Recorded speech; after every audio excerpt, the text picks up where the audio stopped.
Почитувани гледачи, здраво, јас сум Джейлан Велио. Извештајот за поглавието 23 од Институтот за европски политики особено внимание посветува на пристапот на ромите кон правдата и оттаму се дават препораки за промена на некои закони, особено на Законот за средно и основно образование, како и на Законот за матична евиденција. За овие прашања денеска разговараме со Симонида Кацарска од Институтот за европски политики. Здраво, Симонида. Здраво. Добре дојде. Добре ве најдов. Прво би сакала да се представиш ти и вашата институција, односно вашата организација, и нешто околу извештајот да не информираш. Секако. Јас сум Симонида Кацарска, директорка на Институтот за европска политика. Институтот за европска политика, односно скратено ЕПИ, е непрофитна организација, здружение на граѓани кој што работи како истражувачка организација, основана некаде пред повеќе од 14 години. Ние работиме во неколку програми, меѓутоа она што вас ве интересира најмногу е фокусот на демократијата и владењето на правото. Односно, веќе скоро подолго 10 години, односно една деценија, објавуваме, мониторираме состојбата во поглавието 23 од пристапниот процес во ЕУ, кој што е посветено на правосудството и основните човекови права. Во вториот дел основните човекови права, Европската комисија го следи, односно ја следи состојбата со ромската заедница. Меѓутоа, тоа не се случува само во ова поглавие, тоа е случај во поглавието 19, социјална политика, но и општо во она што се нарекуваа порано политички критериуми, односно основи на пристапувањето. Нашата организација со помош, односно користејќи партиципативни пристапи со други организации, во партнерства со организации кои работат на терен, го подготвува извештај кој што е еден голем застапувачки документ во кој што се проценува состојбата, меѓутоа и се даваат препораки за националните чинители и се застапува на ниво на ЕУ со истиот. Од 2018-та сме и национална истражувачка организација, односно партнер на Агенцијата за основни човекови права на ЕУ. И во тој контекст исто така ја следиме состојбата со ромите. Несомнено е дека ромите се една од најдискриминираните заедници во нашата држава, како што е случај и во целиот регион, меѓутоа во голема мера и во самата Европска Унија. Да, и сега, кои права основни се ускратени, да кажем, на припадниците од ромската заедница? Видете, ако ги погледнете анализите на сите меѓународни инструменти на кои што ние сме подписници, а подписници сме и применуваме многу од нив, всушност во повеќето од нив ќе утврдите дека на многу нивоа, иако значи формално државата гарантира еднаквост, можеме да кажеме дека во целокупниот диапазон на граѓански, политички, социјални и економски права постојат аспекти кои што всушност им го ускрадуваат уживањето на овие права пред се на припадниците од ромската заедница. Несомнено е дека на темата на унапредување на правата на ромите, како и да го кои термини да го користиме, дали ќе биде тоа пред некое време во почетокот на овој век, всушност дали ќе говориме за декадата на ромите, дали ќе понатаму ќе говориме за стратегија на интеграција на ромите, која што оваа држава имаше многу пред голем дел од земјите од ЕУ, или пак сега ќе говориме за акцијски планови во одредени тематски области, како што ние, например, сега покрај стратегијата ги имаме акцијските планови во различни области на стратегијата, вклучувајќи домување, образование, вработување, социјална заштита, здравство. Од пред некоја година имаме и акцијски план за унапредување на правата на жената ромка.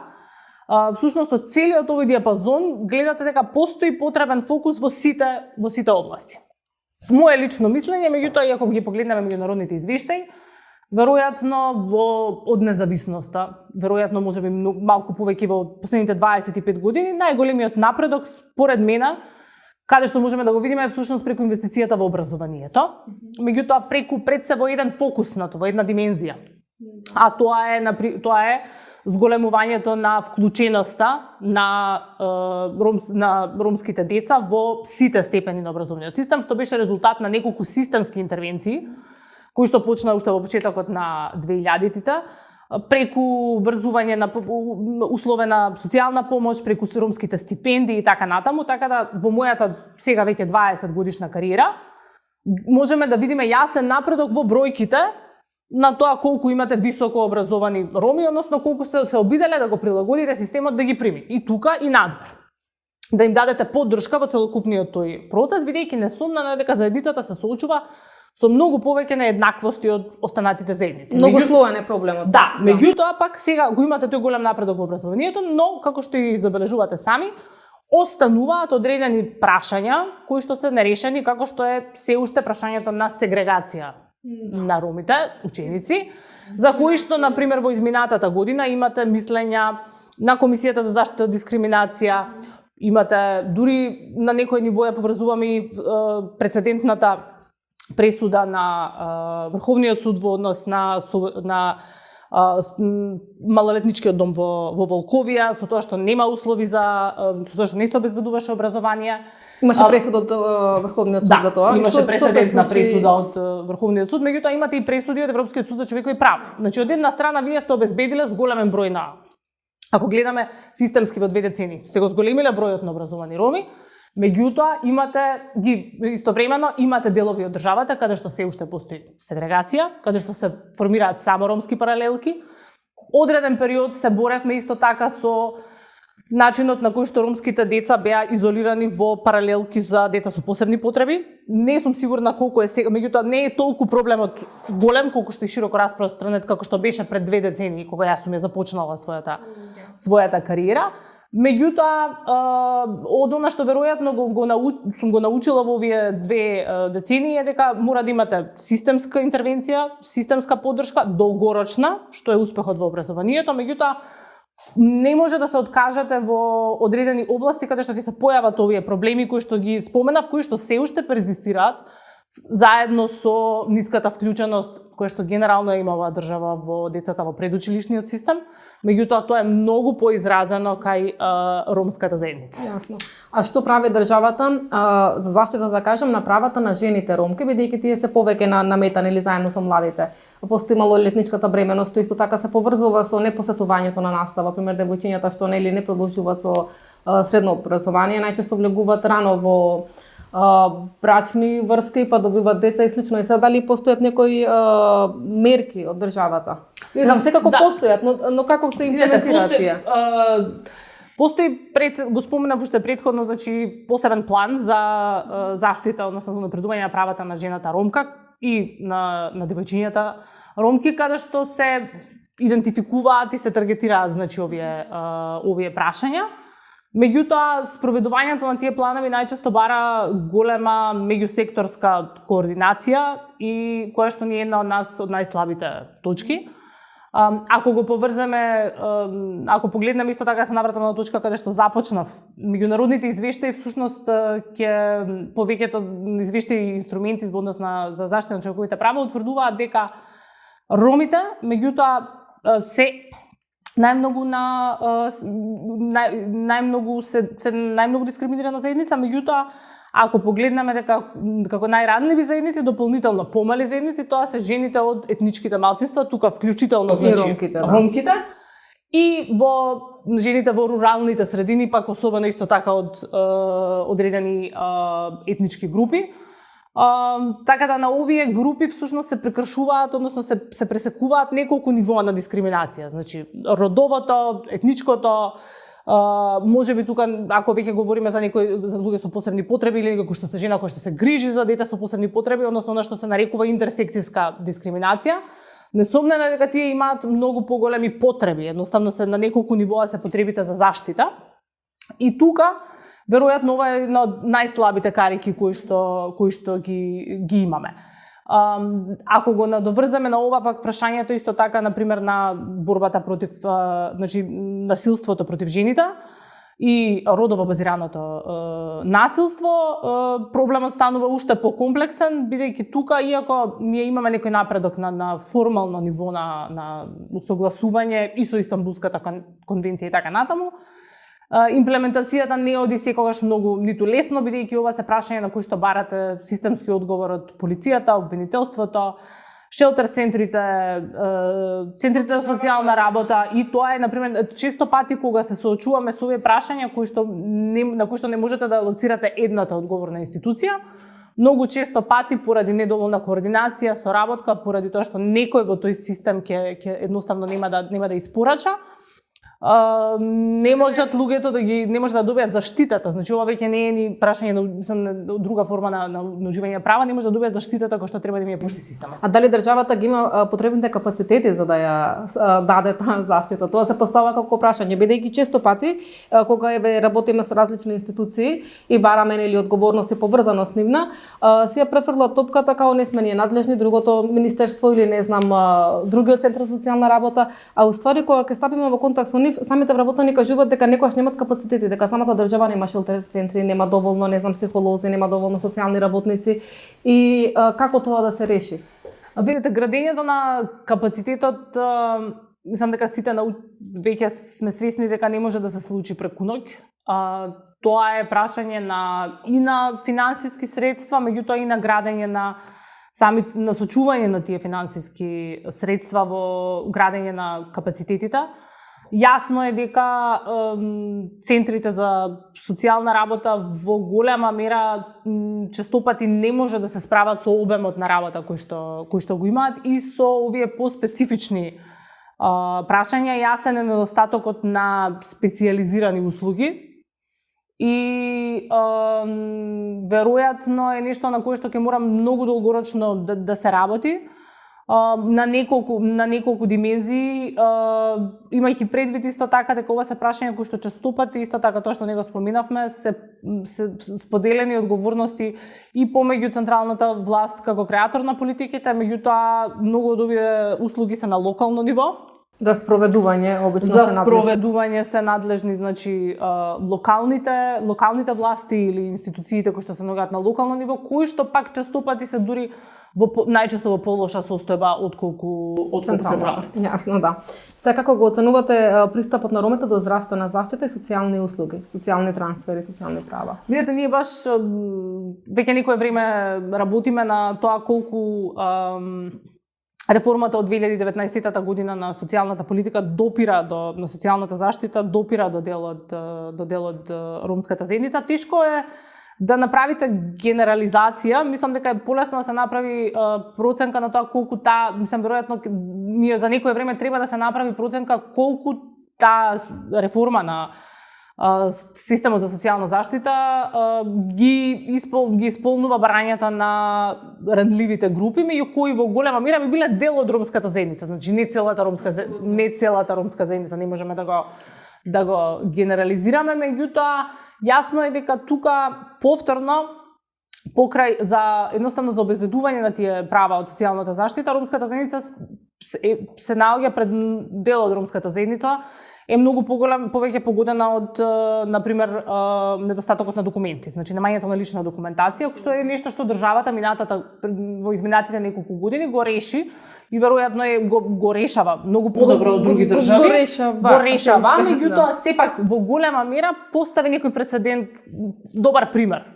Постави некој добар пример и за останатите држави, меѓутоа тоа што велите, дел од тие луѓе за кои што се уште не е решено, ќе имаат проблем во пристапот, ќе не може да пристапат до било која услуга, вклучително и оваа, и социјалната заштита, и здравствената заштита. Јас исто мислам, сум и правник и работам со таа категорија на луѓе што немаат документација. Генерално можам да кажам дека 80% до сега што сум ги сретнала се роми. И тоа многу говори за односот на државата кон ромската заедница. И исто така тоа што се смена нели законот за матична евиденција, но сепак се уште некои деца што добија изводи се без матичен број, бидејќи некој друг проблем настанал во меѓувреме. Така што мислам потпишана е, како што кажавте, и Истанбулската конвенција и ратификувани други нели документи и слично, но проблемот настанува во спроведувањето. Бидејќи самата Турција мислам дека се повлече од Истанбулската конвенција. Имавме таков пример. Апсолутно, видите, меѓу две работи, значи првото во однос на прашањата за документацијата, апсолутно, јас понекогаш имам дилема дали голем дел од овие прашања кога велиме, како и со, например, ние работиме тоа на прашањата повратници, поврзувањето на одреден проблем или одредена група со одредена етничка група е проблематично, меѓутоа како што и сами кажавте, голем дел од луѓето кои што немаат документи, тоа е големо мнозинство беа роми. Да. Ние во оваа држава, значи го имавме овој сега последен напор, меѓутоа предходниот напор беше во периодот на визната либерализација 2009 година, кога всушност ја видовме тој ефект на европската интеграција да може да се направи значи поголема заложба на државата. И сега што реално дури повеќе би го пофалила, бидејќи беше напор кој што го издействува делумно ромските пратенички, тогаш ромската пратеничка, заедно со граѓанските организации, не само ромски граѓански организации, туку специјализирани граѓански организации кои што работат на бездржавјанство, многу од ромските и чинители, значи мислам дека тука и плюс тоа беше закон кој што беше изгласан дури и со поддршка од на дел од претниците од опозицијата. Така да мислам дека тука, знаете, веројатно ако има некој од светлите точки во оваа област покрај она што го говорев, мислам дека вреди да се да, исто истакне. И во таа насока се смена и законот за лична карта, нели? Да, значи после тоа значи се види што треба дополнително да се направи за да не се удри во бариера, да не се удри во зид. Со сите предизвици што ги носеше спроведувањето во ковид и така натаму. Меѓутоа секако тоа ќе биде една карика која што ќе помогне. Меѓутоа, навраќајќи се на вториот ваш коментар, развивањето на меѓународната сцена, особено развивањата во развиениот западен свет кон кој ние стремиме, во контекст на повлекување на многу од овие држави од многу меѓународни инструменти, вклучително и Истанбулската конвенција, влијае на контекстот кај нас, влијае на подготвеноста на многу од чинителите на централната, локалната или било која власт да дадат приоритет на прашањата на човекови права, па вклучително и прашањето на ромите. Така да може да очекуваме, веројатно, она што ние имаме заедничка одговорност е да креираме што е можно повеќе притисок врз чинителите во оваа држава, да не се скршне многу од патот кој што досега го имала во однос на поддршката на такви меѓународни инструменти, бидејќи било кое евентуално не би рекла повлекување, меѓутоа едноставно ставање настрана на прашањата кои што се од Истанбулската конвенција ќе влијае врз остварување на правата на сите жени во оваа држава, диспропорционално врз етничките заедници, уште подиспропорционално врз ромите, меѓутоа меѓународниот контекст не е далеку од поволен. Јасно. Се што очекувате во иднина, како би се дали би се решили овие недостатоци или не знам, работите би тргнале на полошо, бидејќи еве се менуваат работите во светот околу нас во регионот? Несомнено дека сведочиме менување на светот во кој што сме живееле, навраќајќи се на ова што го говорев претходно. Надворешниот фактор, надворешните фактори кои што влијаат се многу понеповолни од тоа што било случај во почетокот на овој век, дефинитивно. Така да неблагодарно е да правиме прогнози, мислам ако сте ако сте веќе многу реалиста, тогаш веројатноста е дека ќе се оди во негативна насока, барем краткорочно. Меѓутоа тоа што каде што ја гледам најголемата одговорност е веројатно како резултат на таа меѓународна повлекување од инструментите, ние имаме многу поголема одговорност дома, ние и вие, да влијаеме за да не може нашата држава барем она што е постигнато досега да се обидеме да може да се имплементира. И да буткаме колку што е можно повеќе за позитивни промени напред. Иако треба да бидеме свесни дека ние веќе имавме минатата година, дури во некоја мера влада која што формално беше повеќе поддржувач на женските права, имавме многу поголеми прашалници, едноставно отпор кон усвојување на законот за родова еднаквост воопшто, кој што влијае на истите прашања за кои што ние говориме. Така да ние сме веќе жртва. Ние ако погледнеме честопати во моментот кога живееме нешто не можеме да бидеме свесни, меѓутоа ние сме веќе жртва на тие меѓународни трендови. И затоа има голема одговорност внатре да се влијае колку што е можно повеќе во партнерство, да не се овозможи таквиот тренд да се влоши. Јасно, да. А кој сметате дека што треба да се поправи конкретно во однос на ромите по овие прашања, да кажам, во извештајот што ви се опатени? Домување, вработување? Видете, секоја од областите си носи своја тежина. Ако погледнеме дел од извештаите минатата година на колегите од Ромалитико во однос на домувањето, тие утврдуваат дека всушност скоро сите ромски населби се со субстандарни услови. Свесни сме дека домувањето е долгорочна, тешка инвестиција и голема, меѓутоа веројатно во овие услови во кои што државата губи луѓе континуирано, тука веројатно таа инвестиција е помала од други инвестиции за да може да задржите едноставно и работна сила во државата, бидејќи ова е многу различен контекст од она што беше, да речеме, пред 20 години. Тука, значи, мислам дека веројатно најболната, најскапата точка од секогаш била домувањето. Таа е поврзана исто така со инфраструктурата, со прашањето на тоа какви се не само населбите, туку пристапот до нив и слично. Мислам и самите населби не треба да се гледа така да се гетоизираат луѓето, бидејќи ако се работи за реинтеграција на луѓе, нели треба. Видете, тоа е прашањето, го имаме и со образовниот систем во ист формат, знаете, кога се знаете, колку што е добро да имате средно школа во одредена населба која што е со етнички предзнак, поради удобноста на истото, толку исто така креирате дополнително гетоизирање уште 4 години на тие деца во системот. Тоа се предизвиците на акомодација на етнички групи кои што сите се носат. Ние решивме да ги, очигледно е дека насоката кај нас е во насока на поделба едноставно на образовниот систем. Социјалната заштита е прашање кое што исто толку важно, јас би го ставила, кое што е важно само по себе, меѓутоа многу поважно е како ќе го поврзете да луѓето од тој систем всушност преминат во вработени лица. Значи таа поддршка, значи ние бидејќи сега некој време работевме на тоа, гледаме дека постои тренд кон всушност, ако не грешам, меѓутоа голем процент, мислам дека дури околу 80% беа од тие луѓе кои што земаат социјална поддршка во принцип остануваат цел живот на социјална помош, остануваат цел живот на системот, а целта на тој систем не е да го држи лицето во системот на социјална заштита, туку да го Тука, знаете, мислам, човек што прима социјална помош, до тој момент најчесто е човек што не работел. И во тој период што кога добива социјална помош, пак треба државата да има, сметам, други некои механизми како да го припреми за вработување. Некој што има 30 години, никогаш не станал од саба или оди на работа. Апсолутно. Како прво и навика свест, значи сите тие работи. Од друга страна постои моментот на ако пример не му тргне на работа и го избркат, го отпуштат за 2 месеци, после тоа 3 месеци не смее да поднесе ново барање за социјални права.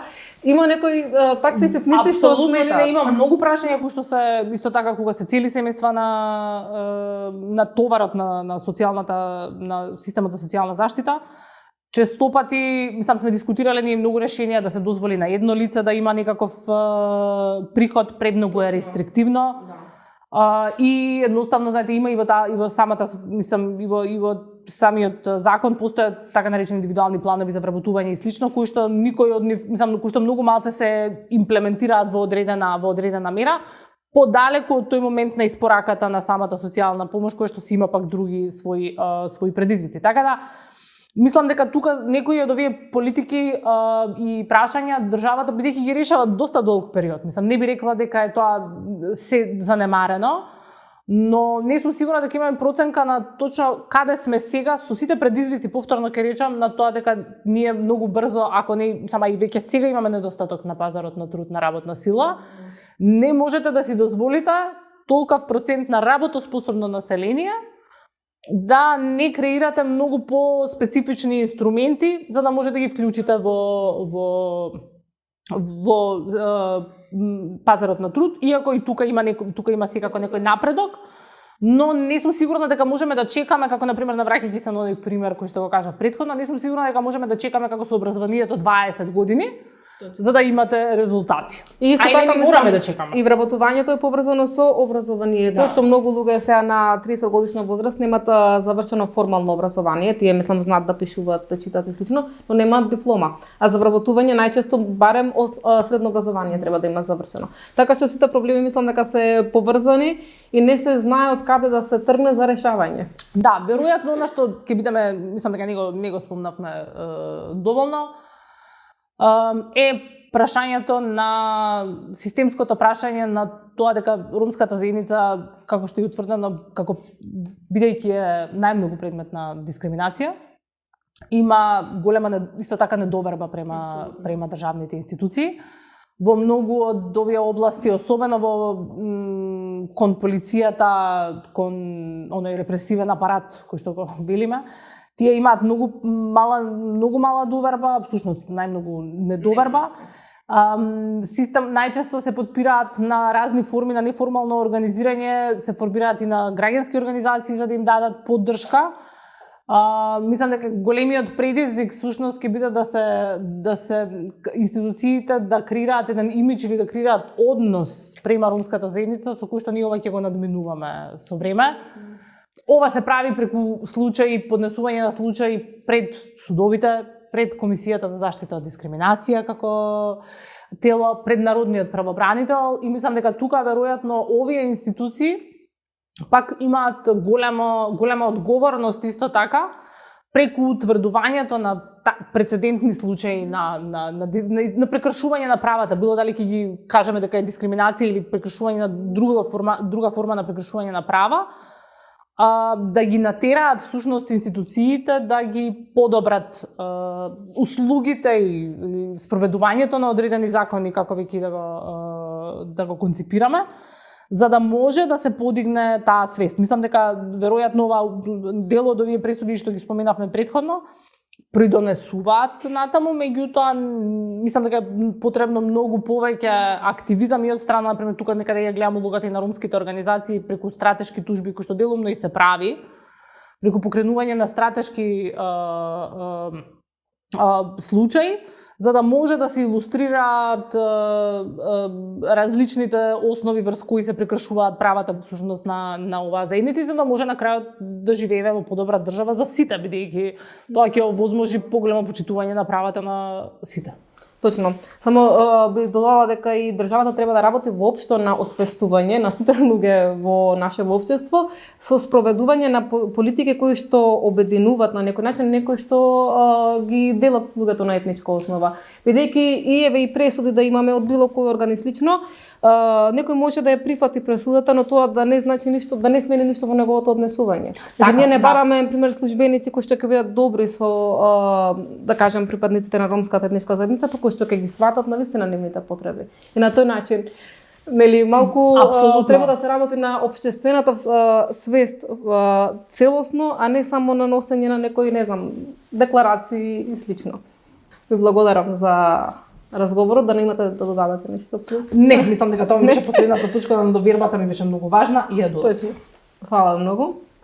Почитувани гледачи, за повеќе емисии следете не во иднина.